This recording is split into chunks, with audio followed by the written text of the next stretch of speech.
There are only two kinds of people in this world: those who consume illegal drugs and those who know someone who does. Now, I'm not here to critique or judge people who consume drugs. I have nothing against the drugs themselves. My aim in giving this talk, however, is to pull down the curtain so that you can see what is perhaps not obvious, so that you all know what is actually going on before illegal drugs get into the US. I care deeply about this issue because I was born and raised in the north of Mexico. My hometown is some 200 miles south of Texas, and it used to be a place in which, as a kid, I would bike and skate around with my friends, and people exercised in the streets safely. But now, everyone is living in constant fear. Children are not allowed to play outside, and literally everyone I know could stand before you today and share a horrific story of how the drug trade violence has damaged their lives. I have seen this other side, and I have kept quiet for way too long. I have lacked the courage to speak, and I have feared being the outlier. But I'm breaking my silence today because people need to hear this, especially here in the US. You know, the US is the largest market for illegal drugs. With only 5% of the world's population, it consumes over 30% of the global demand. And what's really interesting is that the vast majority of the millions and millions of users are using the drugs for recreational purposes. But only by buying, they are creating a demand. And wherever there is demand, there will be supply. And this supply is costing human lives. Let me illustrate this for you. Let's say you are a user, and you feel like getting high tonight or this weekend.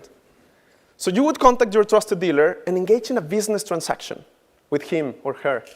All you see is a victimless crime.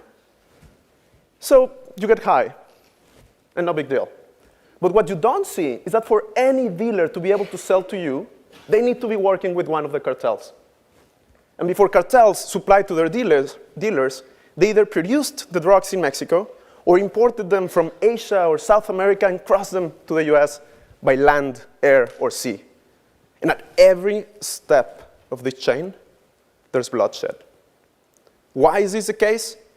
Well, because this is the most lucrative of all criminal activities. As a result, it attracts the worst criminals to it. And criminals compete by force. So this is effectively a business in which the most violent player wins. And what are they fighting over? Well, territories, highways, ports, border crossings, political influence, and so on.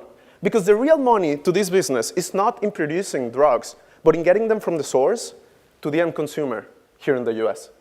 And to do that successfully, cartels need to control their traffic routes every step of the way.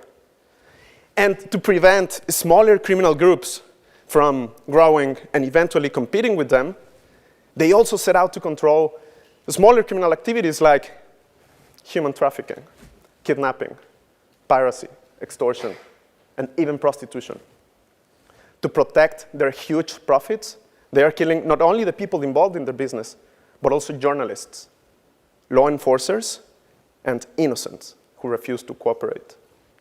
They even sometimes engage in mass killings of civilians just to instigate fear in a town.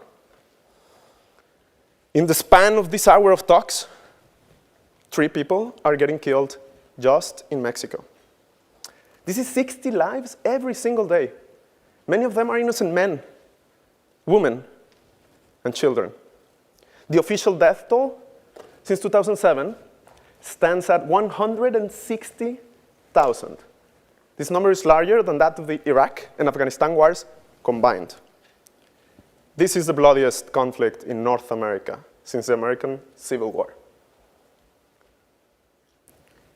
One morning back in the spring of 2010, I found out that 4 very close members of my family had been kidnapped by one of the cartels. Long hours of fear and suffering turned into days. Days turned into weeks. We didn't know what was going on, and we still don't, because we never saw them again. The narcos disappeared them, breaking my family apart.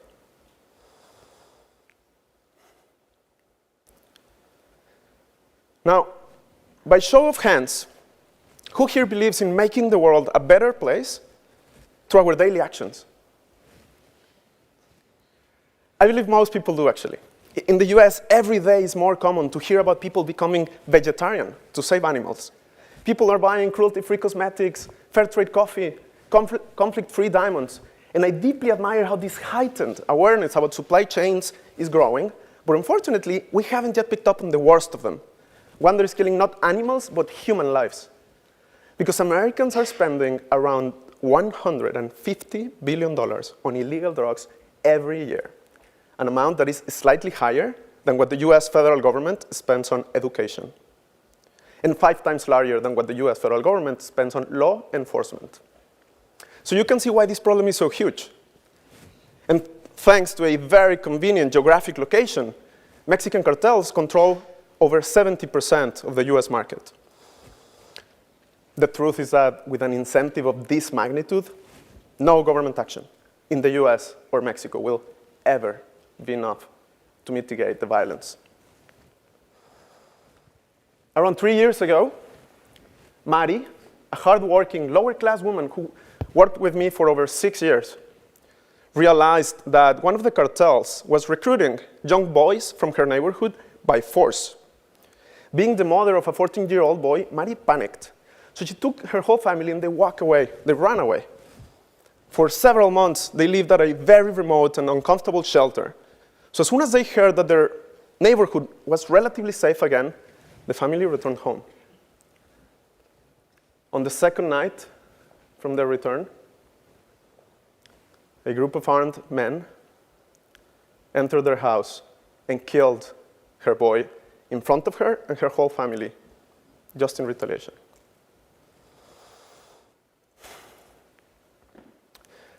I completely understand if some of you are thinking, how come the Mexican government is not doing anything about this? It is the Mexicans' fault that they have such a corrupt government and weak institutions. And you know what? That's fair. I accept our responsibility. And we are doing something about it, but the pull is way too strong. How are we supposed to fight against those hundreds of billions of dollars in automatic guns? The cartels just buy their way around Mexico, and those who don't take their money get killed.